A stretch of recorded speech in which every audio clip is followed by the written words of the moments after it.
growth and development विषय रे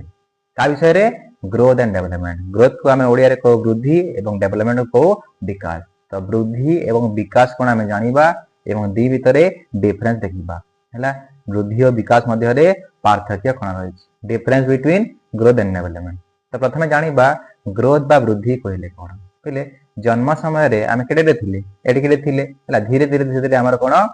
height बढ़ुची हैला धीरे धीरे हमर वेट बढ़ुची ओके तापर हमर बॉडी रो साइज बढ़ुची हैला याको आम कोन कहि थाओ ना वृद्धि कहि थाओ हमर उच्चता रे परिवर्तन ओजन रे परिवर्तन आकार रे परिवर्तन जो होउची याको आम कोन कहि थाओ त वृद्धि रो आम डेफिनेशन लिखि परिबा वृद्धि कहले कोन मान रखिबो शरीर रो गठन रे परिवर्तन को आम वृद्धि कहि थाओ जेमिति कि हमर शरीर रो आकार रे परिवर्तन उच्चता रे परिवर्तन ओजन रे परिवर्तन याको आम कहि थाओ वृद्धि ताहेले वर्तमान जानिबा विकास कहले कोन